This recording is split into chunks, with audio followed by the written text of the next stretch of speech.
لفظ لفظ نور اور حرف حرف روشنی سے آراستہ نور قرآن کے ساتھ طاہر بخاری آپ سے مخاطب ہے۔ ناظرین، آج 2 رمضان المبارک ہے اور قرآن پاک کا دوسرا سورہ عظیم تر سورۃ البقرہ، بقرہ گائے کو کہتے ہیں، اور اس گائے کا ایک طویل واقعہ سورہ بقرہ میں ہے، جس کی ابتدا میں نے ایک آیت کے حوالے سے پس منظر کے اور سیاق و سباق کے اور شان نزول کے طور پر کی۔ عامیل ایک بنو اسرائیل کا برگزیدہ بندہ تھا، وہ قتل ہوا اور اس کے چچا زاد جو اس کے قاتل تھے وہ خود ہی اس کے مدعی بن گئے، اور مدعی بن کر حضرت موسیٰ علیہ السلام کی خدمت میں حاضر ہوئے اور مقتولین اور ان کی تلاش کے لیے سرگرداں ہوئے۔ حضرت موسیٰ علیہ السلام نے انہیں کہا کہ تم ایک گائے لو اور اس گائے کو ذبح کرو، اور اس گائے کا کوئی حصہ مرنے والے کی لاش کے ساتھ لگاؤ تو لاش خود بخود اپنے قاتل کا پتہ بتائے گی۔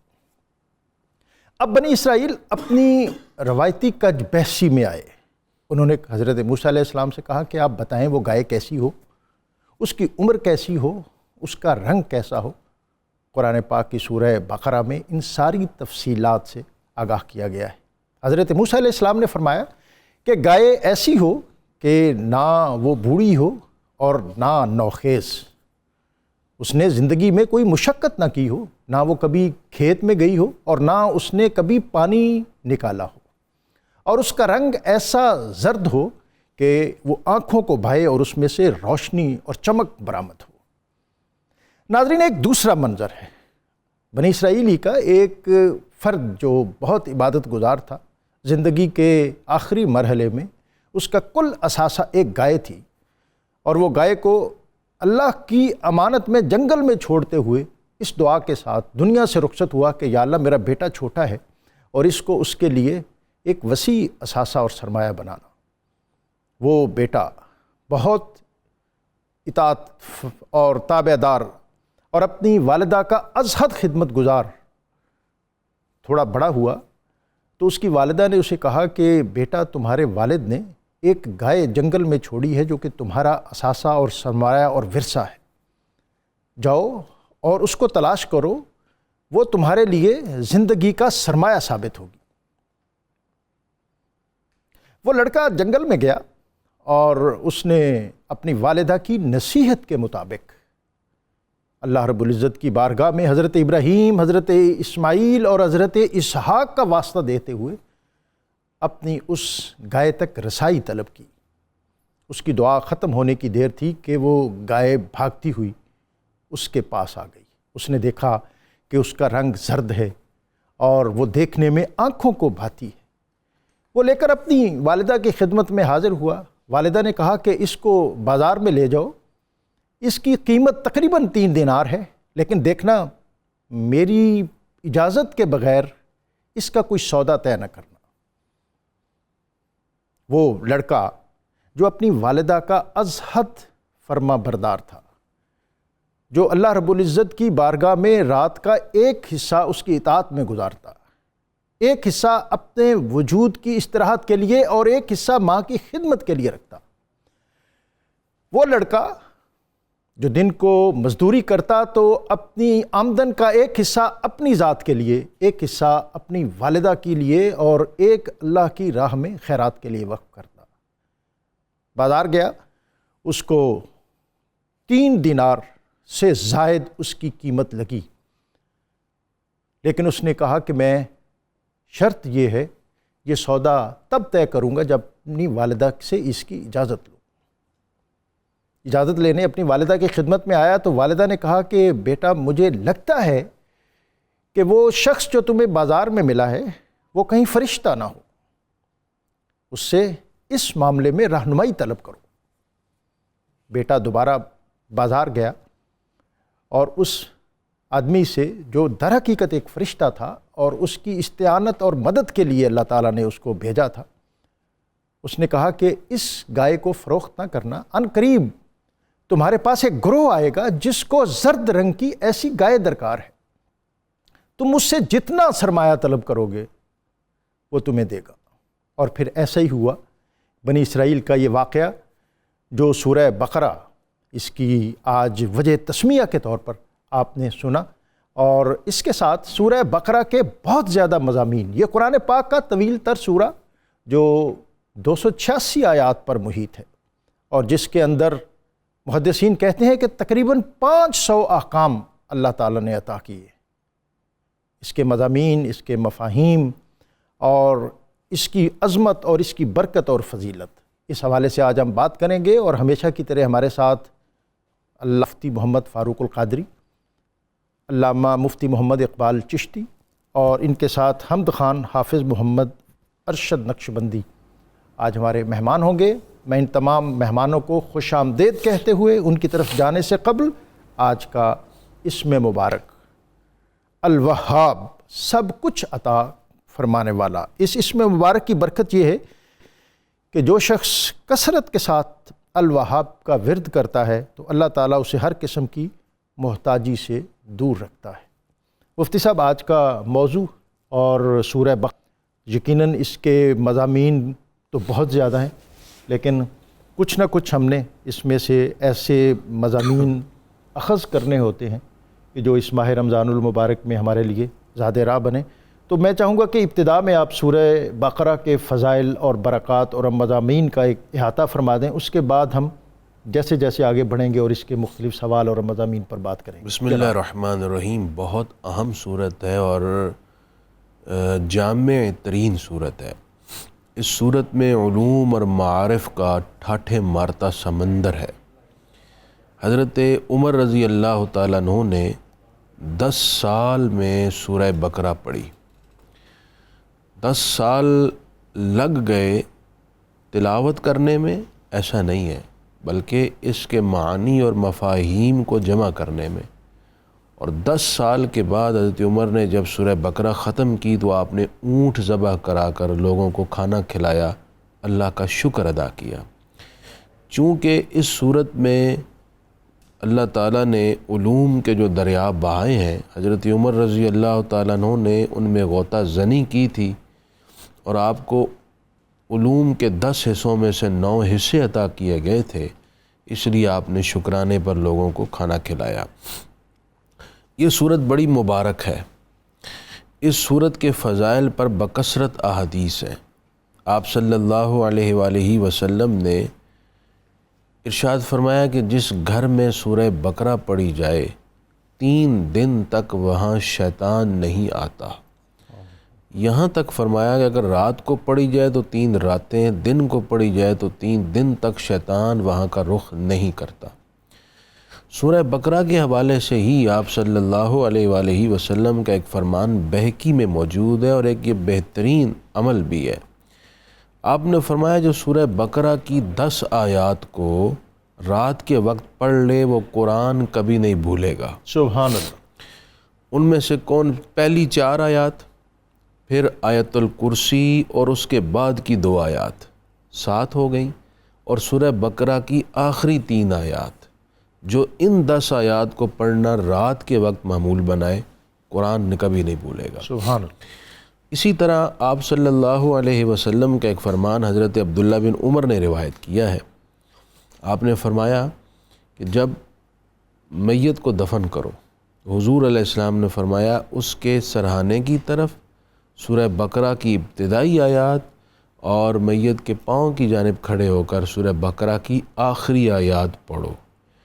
بزرگان دین نے کہا اور مشاہدہ کیا اہل کشف نے کہ اس سے میت کے معاملات میں آسانی ہوتی ہے اور اس کے بخشش کی ایک امید ہوتی ہے، کیونکہ گویا میت کے زندہ افراد اس کو تلقین کر رہے ہیں ایمان پر، تو اللہ رب العزت کی جانب فرشتے یہ عرض کرتے ہیں تو اللہ تعالیٰ فرماتا ہے اس بندے سے درگزر کر دیا گیا ہے، تم بھی پلٹ آؤ۔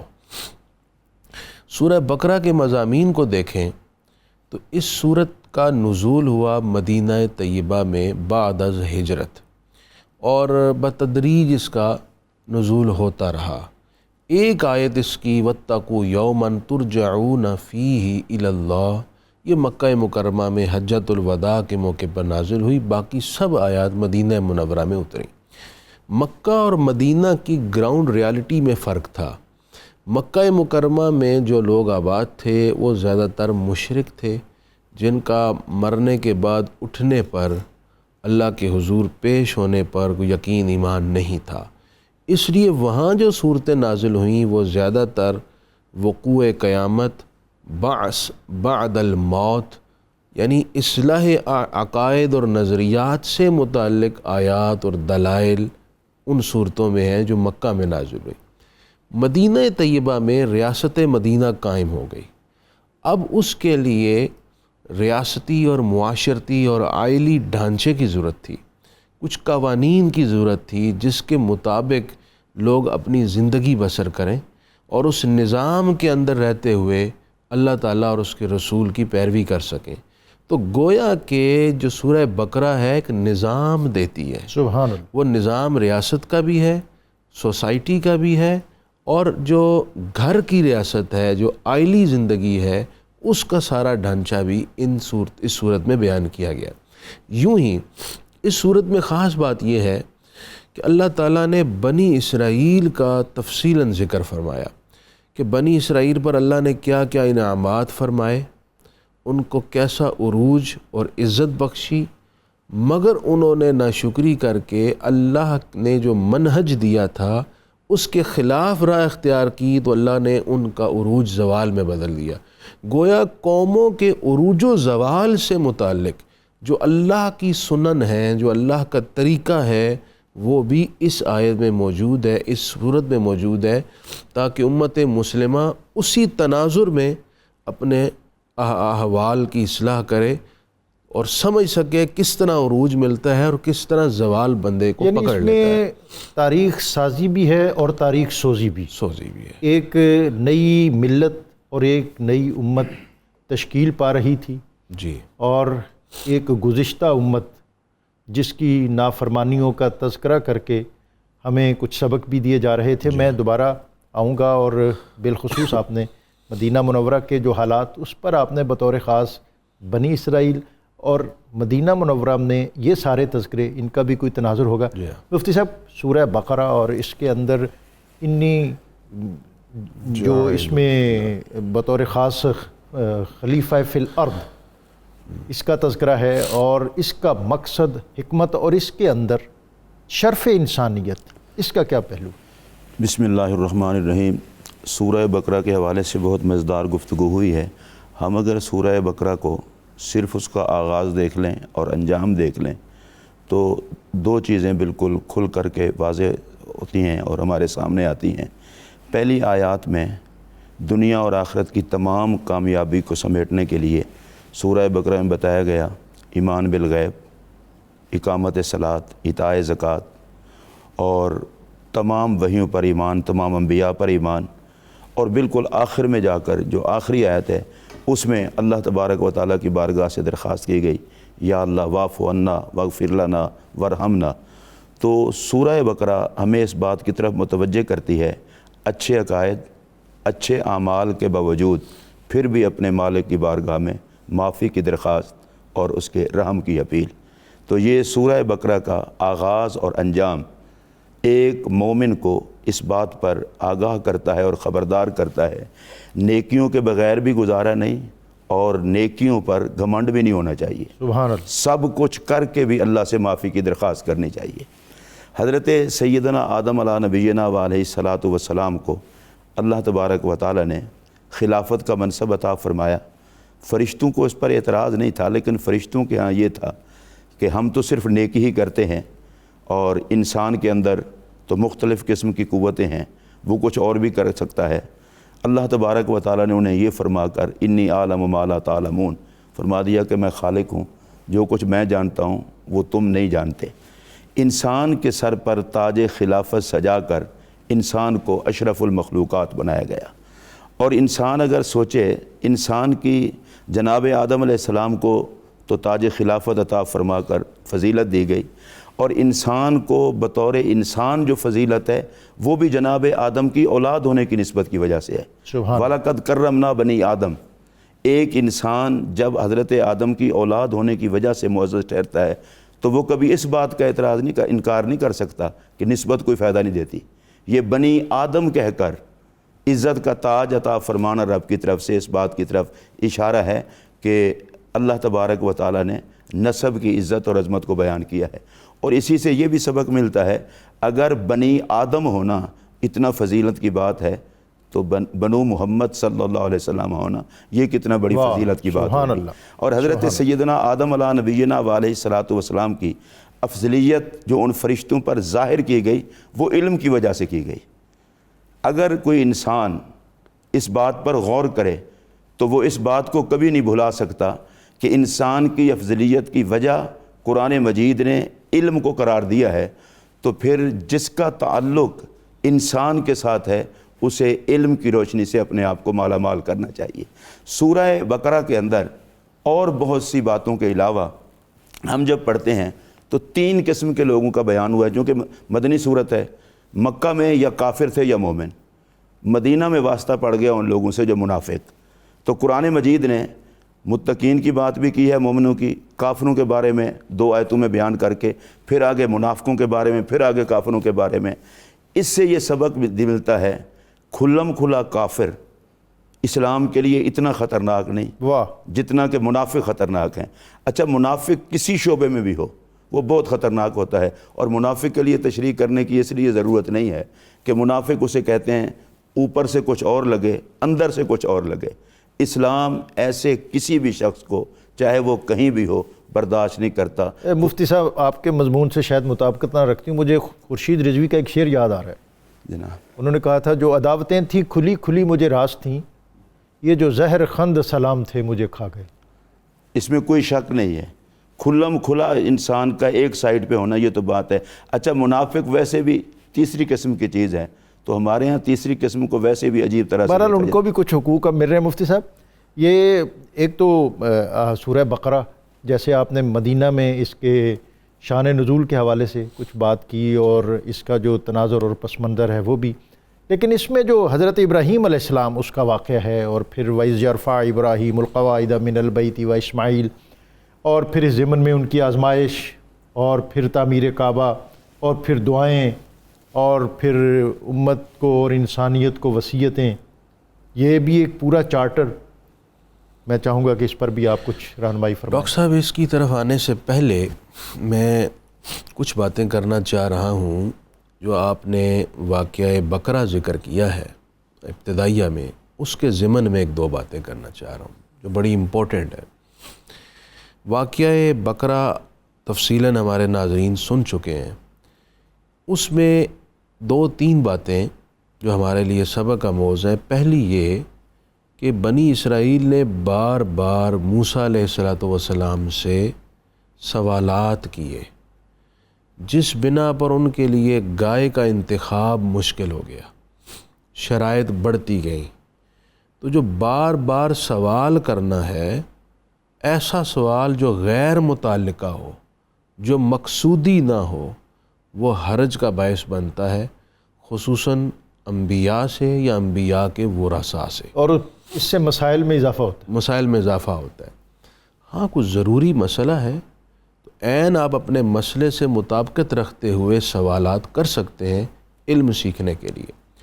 دوسری بات یہ ہے، اللہ رب العزت نے ایک ایسا شخص جس نے قتل کیا اور اپنے جرم کو مخفی رکھ کر وہ قاتل کی تلاش کا مطالبہ کرتا رہا، اللہ نے اس کا پردہ اٹھا دیا اور اس شخص کا جرم کھل گیا، اور جرم جو ہے گناہ قصاصاً کبھی قتل چھپتا ہو نہیں گیا۔ ہے۔ اس سے یہ سبق حاصل ہوا، قرآن ہمیں بتا رہا ہے کہ جرم یہ کبھی چھپتا نہیں ہے۔ اگر بندہ اللہ کی طرف رجوع کر لے، وہ ستار الذنوب ہے، تو وہ پردہ جاری رکھتا ہے، اور اگر بندہ اللہ کی طرف رجوع نہ کرے، اپنی سرکشی پر ڈٹا رہے، تو ایک وقت ایسا آتا ہے کہ پردہ اٹھا دیا جاتا ہے اور وہ بندہ ذلیل اور خوار ہو جاتا ہے۔ تیسرا سبق جو اس میں یہ ملتا ہے کہ اللہ رب العزت نے فرمایا کہ تم یہ گائے ذبح کرو، ذبح کر کے اس کے گوشت کے کچھ ٹکڑے مقتول کے جسم کے ساتھ مس کرو۔ انہوں نے ایسے ہی کیا، گائے کا گوشت لائے اور مقتول کے جسم کے ساتھ لگایا، اور وہ سوچ یہ رہے تھے کہ گائے کے ذبح کرنے کا مقتول کے قاتل کی تلاش کے ساتھ کیا تعلق ہے، لیکن اللہ جیسے چاہے ظاہر کرنا وہ ظاہر کر سکتا، جہاں چاہے اس کی قدرت کا جستر ظہور وہ چاہے وہ ہو جاتا ہے۔ اور یہ ایسی بات ہے کہ ہم کائنات میں جگہ جگہ دیکھتے ہیں کہ اس کی قدرتوں کا کیسے ظہور ہو رہا ہے۔ انہوں نے وہ گوشت کا ٹکڑا جیسے اس کے ساتھ لگایا وہ زندہ ہو کر کھڑا ہو گیا۔ تو اللہ تعالیٰ نے فرمایا کذالک یحیی اللہ، اسی طرح اللہ تعالیٰ تمہیں بھی مرنے کے بعد زندہ کرے گا۔ سبحان اللہ۔ یعنی اس سے استدلال یہ فرمایا گیا کہ جس طرح اللہ تعالیٰ نے مناسبت نہ ہونے کے باوجود تمہارے گوشت کے پیس مس کرنے سے اس مردے کو زندہ کر دیا، اس کی قدرت کے لیے یہ محال یا ادنا سا بھی مشکل کام نہیں تھا، اسی طرح جب تم مر جاؤ گے تو تمہارے مرنے کے بعد تمہیں زندہ کر کے اپنے حضور پیش کرنا اس کی قدرت کے لیے ادنا سا بھی مشکل کام نہیں ہے۔ گویا اس آیت میں، اس سارے واقعے میں اصل دلیل قائم کی گئی ہے مرنے کے بعد اٹھنے اور اللہ کے حضور پیش ہونے پر۔ اور ایک اور بات، اللہ تعالیٰ چاہتا تو بغیر گوشت کے ٹکڑا مس کیے موسیٰ علیہ السلام سے فرماتا آپ کہہ دیں کہ جناب کھڑے ہو جاؤ، تو وہ مردہ کھڑے ہو کر بتا دیتا کہ مجھے میرا قاتل یہ ہے، لیکن اللہ نے ایسے نہیں کیا۔ اللہ نے گائے کو ذبح کروایا اور اس کا آپ نے ذکر فرمایا کہ وہ ایک بیٹا ماں کا فرما بردار تھا۔ تو اشارتاً یہ بھی بتایا گیا کہ ماں کی فرما برداری انسان کے لیے کسی نہ کسی مقام پر شرف کا باعث بنتی ہے، برکت کا باعث بنتی ہے، آسانی کا باعث بنتی ہے۔ اور یہ تو رمضان ہے، ویسے بھی حدیث شریف میں ہے کہ جس نے رمضان پایا اور بخشش نہ کروا سکا وہ بھی محروم ہے۔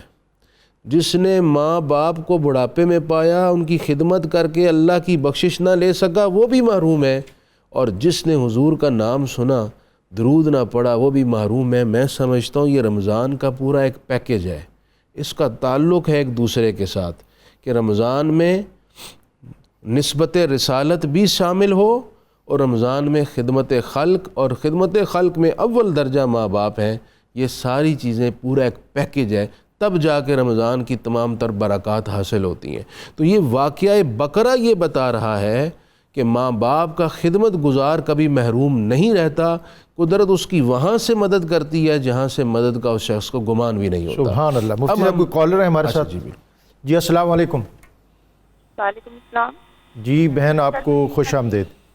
جی میں نے ایک حدیث کا مفہوم جو ہے وہ اس کی وضاحت چاہیے مجھے۔ حدیث یہ ہے کہ آپ صلی اللہ علیہ وسلم نے فرمایا کہ مسلمانوں کے اپنے گھروں کو قبرستان نہ بناؤ، اور جب میری قبر کی زیارت کرو تو اسے میلہ نہ بناؤ، کیونکہ تمہارا دودھ جہاں سے بھی تم پڑھو گے وہ تمہیں مل جائے گا، پہنچ جائے گا۔ اس پر ہم انشاءاللہ اپنے علماء سے رہنمائی لیں گے۔ اپنے گھروں کو قبرستان نہ بناؤ، اس حوالے سے تو شاید ابھی مفتی صاحب فرما چکے کہ سورہ بقرہ اپنے گھروں میں اس کی تلاوت کیا کرو، اور اس کے نور سے تمہارے گھر جو ہیں ان کے اندر ایک زندگی، تازگی، توانائی اور جاویدانی اور ایک نور وہ پیدا ہوگا۔ بہرحال اس پر تفصیلی جواب مفتی صاحب سے لیں گے، اور دوسرا بھی اس سوال کا جو دوسرا حصہ ہے وہ بھی اہم ہے، اس پر بھی ہم بات کریں گے۔ ہمارے ایک ساتھ اور کالر ہیں، بلال صاحب ہیں شاہکوٹ سے۔ السلام علیکم۔ وعلیکم السلام۔ جی بلال صاحب آپ کو خوش آمدید۔ جی ہم بھی آپ کو کہتے ہیں، کیا حال ہے؟ یہ اپنے ٹی وی بند کیجئے گا۔ جی میں نے بند کر دیا۔ جی مہربانی۔ جی میں ابھی آپ کا پروگرام دیکھ رہا تھا تو میں نے نمبر ملایا۔ میں آپ سے پوچھنا تھا کہ سورۃ بقرہ کی آیات کون سی ہیں؟ پہلے تو آ جاتی ہے سورۃ فاتحہ۔ سورہ فاتحہ تو الگ سے سورہ ہے، اور سورہ بقرہ کا آغاز الف لام میم ذالک الکتاب لا ریب فیہ اس سے ہوتا ہے۔ 40 رکوع ہیں اس کے، اور 240 آیات ہیں، شاید 40 رکوع ہیں، 286 آیات 286 آیات ہیں۔ آپ سے جی میں ابھی سن رہا تھا، آپ نے بتایا تھا کہ سورۃ بقرہ کی شروع میں اور اینڈ والی آیات جو وہ ایک وظیفہ ہے، وہ ابھی مفتی صاحب سے ہم دوبارہ بھی سنیں گے کہ جس پر انہوں نے سورہ بقرہ کی آخری 3 آیات اور آیت الکرسی ایک تو یہ ہے کہ سورہ بقرہ کی پہلی آیات 4، پھر آیت الکرسی اور اس کے بعد کی 2 آیتیں، اور پھر سورہ بقرہ کی آخری 3 آیات، یہ کل 10 آیات بنتی ہیں جو رات کے وقت پڑھے انشاءاللہ قرآن نہیں بھولے گا. یہ حدیث پاک ہے. یہ جو قرآن پاک کے ساتھ ہم شغف پیدا کرنا چاہتے ہیں، ایک تو پوری توجہ اور انہماک نہیں ہوتی، اور پھر ہم کسی معجزے اور کرامت کے انتظار میں بھی ہوتے ہیں.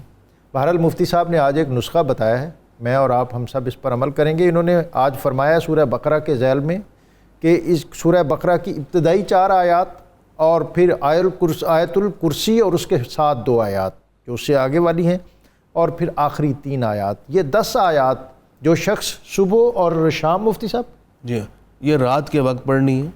رات کے وقت جو آدمی یہ 10 آیات پڑھے گا تو وہ قرآن پاک کبھی نہیں بھولے گا. قرآن پاک کبھی نہیں بھولے گا.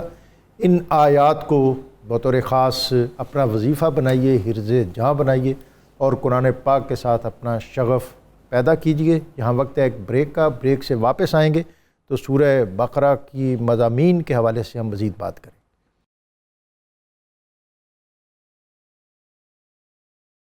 نبی اکرم رسول محتشم صلی اللہ علیہ وآلہ وسلم آپ نے سورہ بقرہ پڑھنے کی بہت زیادہ ترغیب عطا فرمائی، اور اس کے مختلف نام جس میں الزہرا روشن، اور اس کو سنام القرآن بھی کہا گیا، یعنی قرآن پاک کی چوٹی، اور اس کے مضامین جو ہیں یہ قرآن پاک کے معنی اور مفاہیم کے اندر ایک کلائمیکس اور ایک عروج اور ایک بلندی کی حیثیت رکھتے ہیں. مکہ کے اندر جن لوگوں سے واسطہ تھا ان کی زندگی میں نہ کسی علیم و قدیر خدا کی گنجائش تھی، نہ نبوت و الہام کی ہدایت کا کوئی وزن، نہ موت کے بعد کسی دوسری زندگی کا تصور، نہ اعمال کے احتساب کا کھٹکا، اور نہ زندگی کے حیوانی مقاصد سے بالاتر کسی اور مقصد اور نصب و لین کا امکان. مدینہ منورہ یہاں ایک ایڈمنسٹریٹو سٹرکچر اور ایک لیگل فریم ورک اور ایک ریاست کی تشکیل جس کے اندر عقائد، ہدایات، قانون سازی اور شریعت کے مختلف پہلوؤں کا عملی اطلاق، ان سارے امور سے آراستہ سورہ بقرہ یہ اللہ تعالیٰ نے عطا کی، اور جس کے اندر مسلمانوں سے بھی خطاب ہے.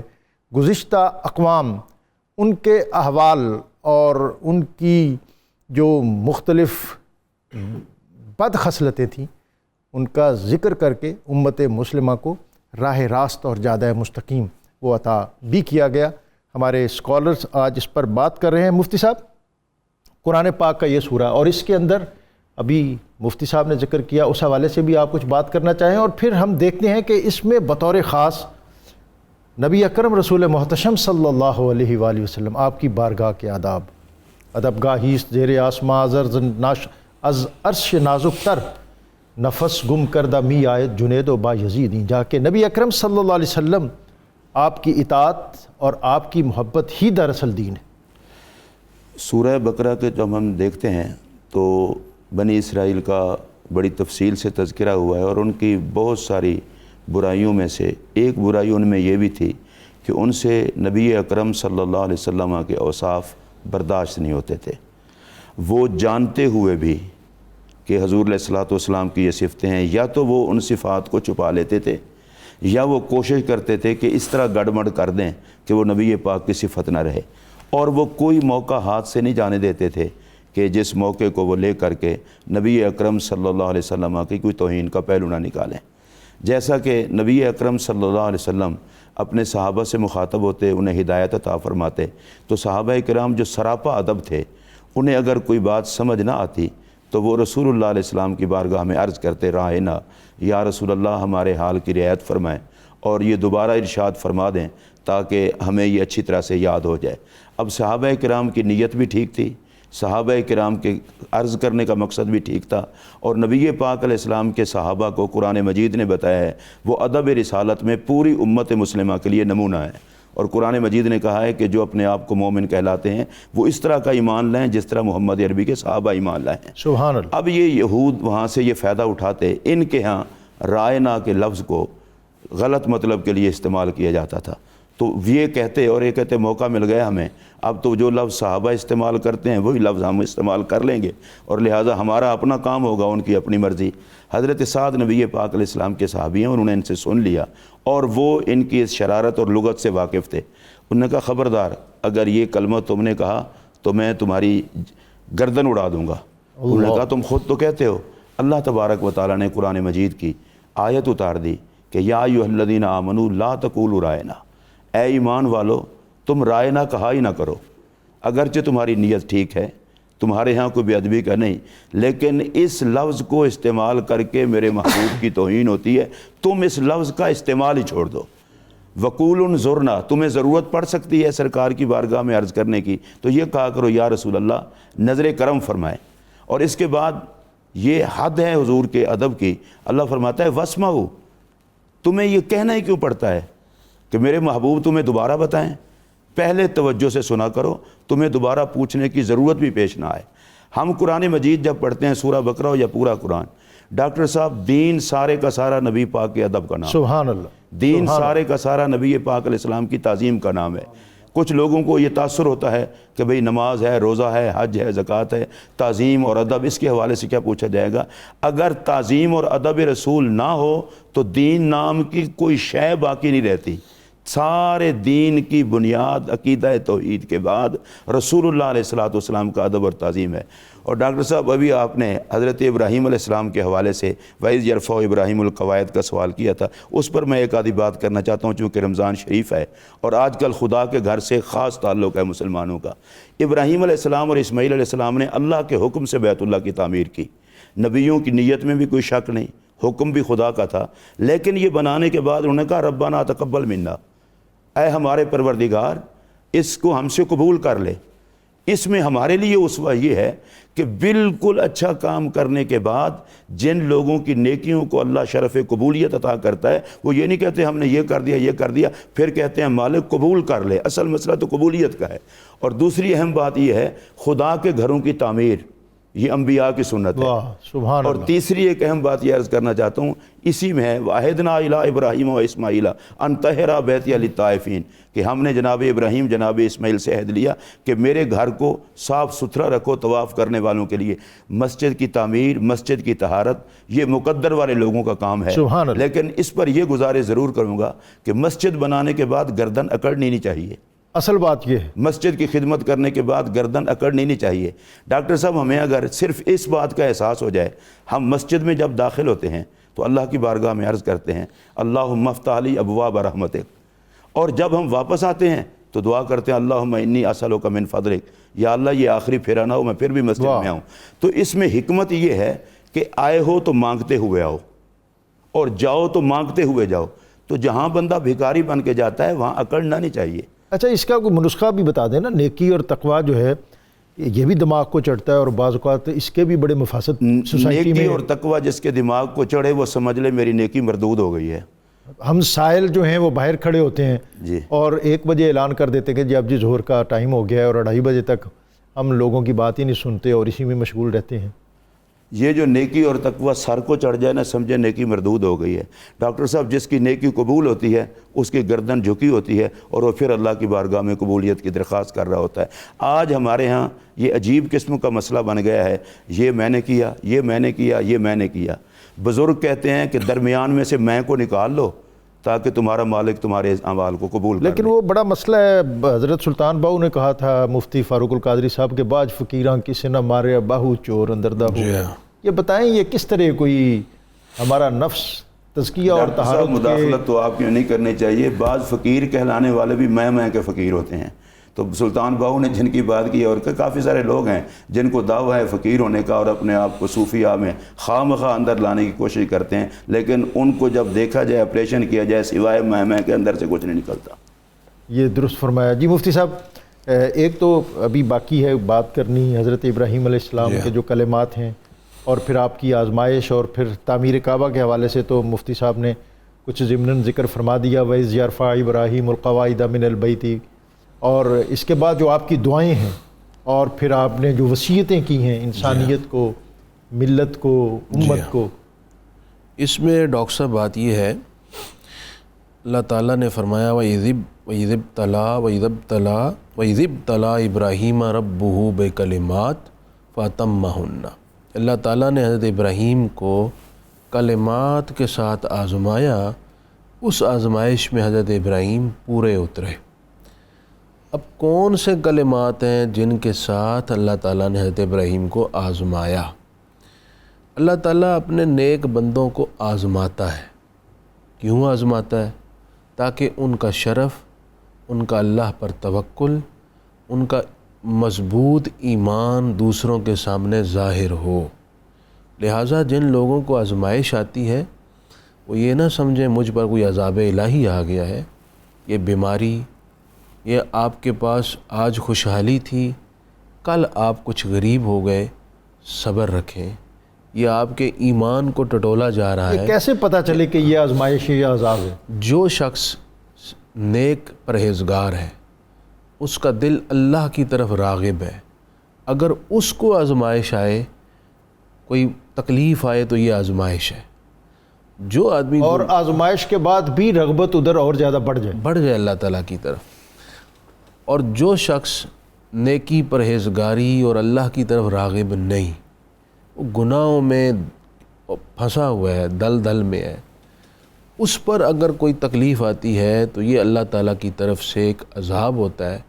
یوں سمجھ لیجئے اس بندے کے لیے الارمنگ سچویشن ہوتی ہے کہ یہ اس کو وارننگ دی جا رہی ہے کہ اب آگے تیرا انجام اچھا نہیں ہوگا، اب بھی تو پلٹا. اس کے لیے تو وارننگ ہے. نیک بندے کے لیے اس کے درجے بڑھانے کے لیے اللہ پاک اس کو تکلیفیں دیتا ہے، وہ صبر کرے، اس کے درجے اور بلند کر دیے جائیں. حضرت ابراہیم علیہ السلام خلیل ہیں اللہ تعالیٰ کے. سبحان اللہ. تو جناب خلیل کو اللہ نے آزمایا. کس طرح؟ مفسرین نے ان کلمات کی تفسیر میں دو باتیں ذکر کی. ایک تو یہ کہ ایک آزمائش حضرت ابراہیم علیہ السلام کے لیے تھی، حکم ہوا اپنے بچوں کو لے جاؤ اور جا کر بیابان میں چھوڑاؤ مکہ مکرمہ کے، جہاں نہ آبادی، نہ پانی، نہ کھانے پینے کی اشیاء، نہ تجارت، نہ شہر، کچھ بھی نہیں تھا. حضرت ابراہیم علیہ السلام نے سر تسلیم خم کیا، اپنے حضرت ہاجرہ کو اور اپنے فرزند حضرت اسماعیل علیہ السلام کو وہاں چھوڑا ہے. یہ بھی آزمائش تھی.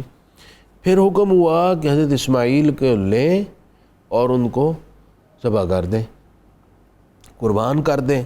حضرت ابراہیم علیہ السلام نے اس حکم پر بھی سر تسلیم خم کیا اور پورے اترے. اس طرح یکے بعد دیگرے نمرود کے سامنے آزمائش ہوئی. کتنی آزمائشیں آئیں، ہر آزمائش میں پائے استقامت میں کوئی لغزش نہ آئی، بلکہ چٹان کی طرح ایمان پر ڈٹے رہے. دوسری آپ کی آزمائش میں یہ ذکر کیا گیا ہے کہ کچھ خاص فطرتی اصول آپ کو دیے گئے تھے کہ آپ ان کو لوگوں کے سامنے عمل کر کے بتائیں کہ اللہ تعالیٰ کیا چاہتا ہے. ان میں سے ایک ہے مونچھیں ترشوانا. بعض لوگ بہت بڑی مونچھیں رکھتے ہیں، اس سے کیا ہوتا ہے، پانی پیتے ہوئے مونچھیں بھی پانی پیتے ہیں. اس کو مکروہ قرار دیا گیا دین میں. نبی کریم علیہ السلام نے فرمایا کہ اپنی مونچھوں کو پست کرو. دوسرا، ناک میں پانی استعمال کرنا، مسواک کرنا، ناخن ترشوانا، بغل اور زیر ناف کے بال صاف کرنا، ختنہ کرنا، پانی سے استنجا کرنا، یہ وہ چیزیں تھیں جن سے حضرت ابراہیم علیہ السلام کی امت کی آزمائش ہوئی. حضرت ابراہیم علیہ السلام نے یہ فطرتی اصول اپنی امت کو دیے. جو آپ نے آگے وصیتیں فرمائیں، مفتی صاحب نے ان میں سے کچھ ذکر کیا اور کچھ دعائیں فرمائیں. وصیت تو یہ تھی اپنی اولاد کو کہ ان کو یہ حکم بھی آپ نے دیا کہ آگے اپنی اولادوں کو بھی یہ حکم دینا کہ انہوں نے اسی نظریے پر قائم رہنا ہے جو میرا نظریہ ہے اور جو میرے بزرگوں کا نظریہ تھا. وہ یہ ہے کہ اللہ ایک ہے، اس کے سوا کوئی بھی عبادت کے لائق نہیں. قیامت قائم ہوگی، تم اس کے حضور پیش ہوگے، تمہارا مواخذہ اور اکاؤنٹیبلٹی ہوگی. یہ نظریات آگے ڈیلیور کرنا آج ہمیں بھی چاہیے. وصیت کا ویسے بھی ہمارے دین میں حکم ہے. وصیت میں اپنی اولادوں کو تلقین کر کے جایا کریں. صرف یہی نہیں کہ یہ دکان اس کی ہے تو یہ مکان اس کا ہے. یہ بھی وصیت کیا کریں کہ بیٹا اپنی خود بھی اور اپنی اولادوں کو حضور کا، حضور کی اہل بیت جو آپ کا، فرما رہے ہیں صحابہ یہ کرام کا، تربیت کے اور تعلیم کے حوالے سے یہ بہت بنیادی اسلوب ہیں. بدقسمتی سے گھروں میں اور خاندانوں میں یہ چیزیں قدرے معدوم ہوتی جا رہی ہیں. دو کالر ہمارے ساتھ ہیں، ان سے بات کر لیں اور پھر اس کے بعد چونکہ پروگرام کا اختتامی حصہ ہے، میں چاہوں گا کہ آج کے موضوعات کے حوالے سے کوئی پیغام بھی دے دیں. جی محمود الحسن صاحب کسووال سے. السلام علیکم. السلام علیکم. وعلیکم السلام ورحمۃ جی آپ اللہ کو خوش وبرکاتہ. آمدید جناب. سلامت رہیں آپ کے. میں بڑا 92 کا بڑا پرانا چاہنے والا اور تقریباً جب سے ہی آغاز ہوا اس کا. جی آپ کیا سوال کرنا چاہتے ہیں؟ سوال میرا یہ ہے کہ خشوع و خضوع قائم رکھنے کے لیے درود پاک کی تو منزل ہے ہی ظاہر ہے. درود پاک لمحہ بلمحہ پڑھیے تو روحانیت بڑھ جاتی.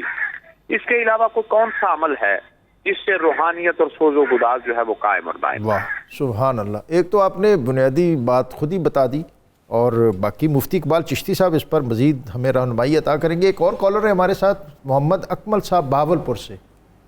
جی السلام علیکم. وعلیکم السلام. جی آپ کو خوش آمدید. خوش آمدید سر. سر میں تحصیل حاصل پور ضلع بہاولپور سے بات کر رہا ہوں. محمد جناب چندن پیر کے علاقے سے. جی سر چندن پیر نہیں ضلع بہاولپور ہے. تحصیل حاصل پور چشتیاں بہاول نگر. چشتیاں اچھا ماشاء اللہ. جی جی جی میں پروگرام روزانہ دیکھتا ہوں آپ کا سر ماشاء اور اللہ. بہت اچھا لگتا ہے. یہ پوچھنا تھا سر میں جو بھی کاروبار کرتا ہوں نا اس میں برکت نہیں ہے اور رکاوٹیں ہو جاتی ہیں, نقصان پیدا کر رہتا ہوں. یہ مفتی صاحب بڑا المیہ ہے اور لوگ بڑے پریشان ہیں. بڑی تڑپ ہے, سسک ہے اور ہم در بدر ہوتے ہیں کہ جی محنت کرتے ہیں لیکن برکت نہیں ہوتی. جناب بسم اللہ الرحمن الرحیم. ڈاکٹر صاحب یہ جو انہوں نے کہا ہے کہ برکت نہیں ہوتی, اس کے لیے تو بڑا خوبصورت وظیفہ ہے اور وہ وظیفہ بھی رسول اکرم صلی اللہ علیہ وسلم کا عطا کردہ ہے. وہ یہ ہے کہ نبی اکرم صلی اللہ علیہ وسلم نے ارشاد فرمایا کہ بندہ اللہ کی بارگاہ سے سچے دل سے استغفار کرے, اللہ تبارک و تعالیٰ اسے رزق اتنا عطا فرمائے گا کہ وہ سوچ نہیں سکے گا اتنا کہاں سے آیا, اور اس کو ہر مشکل سے نکلنے کا راستہ عطا فرما دے گا. بندے استغفار کس طرح کریں؟ اپنے آپ پر نظر کر کے پچھلی غلطیوں سے معافی مانگے اور آئندہ نہ کرنے کا عہد کر کے کہے یا اللہ مجھے بخش دے. ایک بندے کے پاس سے گزرے مولا کائنات, آج کل ہمارے ہاں یہ روٹین ہے, کیا حال ہے آپ ٹھیک ٹھاک ہیں, استغفر اللہ استغفر اللہ. اس طرح کی تسبیح پڑھنے سے استغفار نہیں ہوتا. کنسنٹریشن, توجہ کے ساتھ کا ارتکاز ہو. اپنے آپ کو گناہگار سمجھ کر ان کی معافی مانگے, آئندہ نہ کرنے کا عہد کر کے پھر مالک سے یقین کے ساتھ بخشش کی دعا کرے. تو یہ استغفار رزق میں برکت کا سب سے بہترین طریقہ ہے. سبحان اللہ. اللہ کی ذات راضی ہوگی تو رزق کے دروازے اس کے لیے کھل جائیں گے. اور دوسرا بھائی صاحب پوچھ رہے تھے خشوع اور خضوع کا. ایک تو انہوں نے درود شریف کا کہہ دیا, تو آج چونکہ سورہ بقرہ کی بات ہم کر رہے ہیں, جو بندہ قرآن مجید کو سمجھ کے تلاوت کرے اور اسے اللہ کی کتاب سمجھ کے پڑھے, سب سے بہترین طریقہ خشوع اور خضوع کا کتاب الہی کو سمجھ سے پڑھنا ہے. رسول اکرم صلی اللہ علیہ وسلم جب قرآن پاک کی تلاوت فرماتے, جہاں کہیں عذاب کی آیت آتی اللہ سے پناہ مانگتے, جہاں کہیں رحمت کی آیت آتی اللہ سے سوال کرتے. اس طرح سے قرآن مجید کو سمجھ کے پڑھا جائے, خشوع و خضوع پیدا ہو جائے گی. اور اس کے لیے ایک اور بھی بہترین طریقہ ہے, اور وہ بہترین طریقہ یہ ہے بندہ اپنے مرنے کا یقین کر لے کہ میں نے مرنا ہے, رب کی بارگاہ میں پیش ہونا ہے اور اس کو حساب دینا ہے, اس لیے مجھے جو بھی اچھا کام کرنا ہے دل سے کرنا چاہیے. اس سے زیادہ خشوع اور خضوع کا اور کوئی طریقہ نہیں ہے. حضرت سیدہ عائشہ صدیقہ رضی اللہ تعالیٰ عنہ سے ایک بندے نے سوال کیا تھا کہ اماں میرا دل بڑا سخت ہے, مجھے کوئی ایسی چیز بتائیں جس سے میرا دل نرم ہو. دل نرم ہوگا تو خشوع و خضوع پیدا. آپ نے فرمایا کہ بیمار پرسی کیا کر. سبحان اللہ. جب کسی بیمار کو تو دیکھے گا کل تک وہ پھر رہا تھا اور آج اٹھا نہیں جاتا, تیرا دل نرم ہو جائے گا. اگر پھر بھی تیرا دل نرم نہ ہو تو جنازے میں شرکت کیا کر, اور اگر پھر بھی نرم نہ ہو تو یہ سوچا کر آج اس کا جنازہ اٹھائے کل میرا جنازہ بھی اٹھے گا. ہمارے ہاں جو سب سے بڑا مسئلہ ہے, شکوے شکایت کی طرف ہم زیادہ جاتے ہیں اور دوسرے کوئی معاملات نہیں کرتے. ابھی مفتی صاحب بیان کر رہے تھے آزمائش. یہ جو بھائی ہیں چشتیاں شریف سے ان کا تعلق ہے, تو ہمارے تو قبلہ عالم خواجہ نور محمد مہاروی رضی اللہ تعالیٰ کا نام ہی آ جائے, میں تو وہاں کی ہر ایک چیز کا ادب کرتا ہوں. ممکن ہے یہ بھی کوئی اللہ کے پیارے بندے ہوں تو اس میں آزمائش ہو. آزمائش پہ واویلا نہیں کرنا چاہیے. نبی پاک علیہ السلام کا فرمان ہے, جن لوگوں کو اللہ تعالیٰ آزمائش میں مبتلا کرتا ہے, قیامت کے دن ان کے جنت میں بلندی درجات دیکھ کر وہ لوگ جن کو آزمایا نہیں گیا وہ اللہ کی بارگاہ میں عرض کریں گے یا اللہ ہمیں آزمائش میں ڈال دیتا, یہ درجے ہمیں بھی عطا کرتا. تو ہم دعا کرتے ہیں کہ اللہ ان کو برکتیں بھی عطا فرمائے, لیکن صبر اور استغفار اور اللہ کی رضا پر راضی رہنا یہ سب سے بہترین. مفتی صاحب کوئی اختتامیہ کوئی ایسا سبق دے دیں کہ آج کی صورت جو ہے اس کا کوئی خلاصہ, ایسی کوئی بات کوئی بتا دیں. ایک آیت ہے، آیت نمبر غالباً 134 ہے، صبغۃ اللہ، صبغۃ اللہ، من احسن من اللہ صبغہ، اللہ کا رنگ اپنے اوپر چڑھا لو، واہ، اور اللہ کے رنگ سے بہترین رنگ کوئی نہیں ہے۔ سبحان اللہ۔ اللہ کا رنگ کون سا ہے؟ وہ یہ کہ وہ عیسائی جب اپنے دین میں کسی بچے کو داخل کرتے تو پیلا رنگ پانی میں گھول کر اس میں اس کو نہلا دیتے، اس پر مل دیتے، کہتے اب یہ صحیح عیسائی ہو گیا ہے۔ تو اللہ تعالیٰ نے یہ آیت نازل فرمایا اللہ کا رنگ چڑھانا ہے، وہ ہے اصل رنگ، اور اس سے بہتر رنگ کوئی نہیں ہے۔ اب اللہ کا رنگ کیا ہے؟ اللہ کا رنگ ہے دین اسلام، سبحان اللہ۔ رسول اللہ کی سنت، آپ کا طریقہ، جو یہ اپنے اوپر چڑھا لے یہی اللہ کا رنگ ہے، اور یہی سورہ بقرہ کا بنیادی خلاصہ ہے، بنیادی پیغام ہے۔ اللہ کا رنگ چڑھا لیں گے سارے مسائل ٹھیک ہو جائیں گے۔ اور اسی سے ناظرین ہمیں دنیا اور آخرت کی بلندیاں اور سرفرازیاں عطا ہوں گی۔ اسی کے اندر رفعت ہے، عروج ہے، ارتقاء ہے، بلندی ہے اور پیشوائی ہے۔ اور دین نے ہمیں جو روڈ میپ عطا کیا ہے پاکیزگی کا، اگر ہم اس کو اپنی زندگی پر نافذ کر لیں تو پھر ہمارے رزق میں بھی برکت ہے اور ہمارے عمل میں بھی برکت ہے۔ اور ہم نے بہت سے لوگوں سے سنا، نبی اکرم صلی اللہ علیہ وسلم کے فرامین میں بہت سی جگہوں پہ ایسا ہے کہ خود پر پاکیزگی کو اس طرح نافذ رکھیں، مستقل باوضو رہیں۔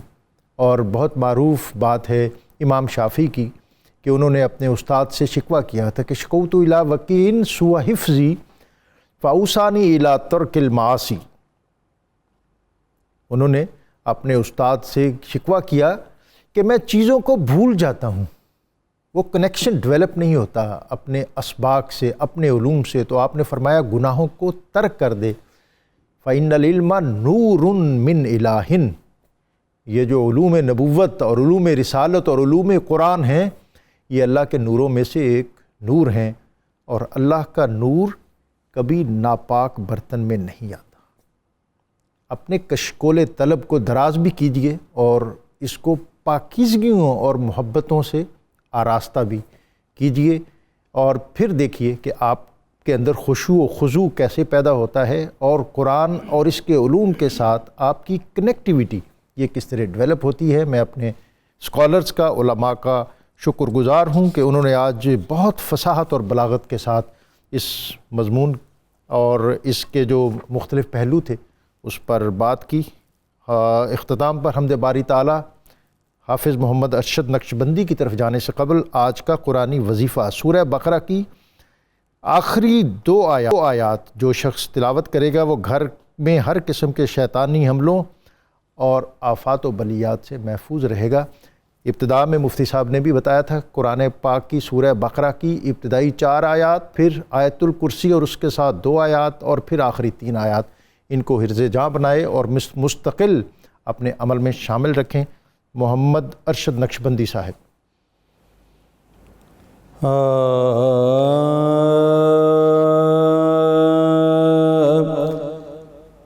لائق حمد تیری ذات کے محمود ہے تو، لائق سجدہ تیری ذات کے مسجود ہے تو، ان کی ساری میرا مقصوم کہ بندہ ہوں میں،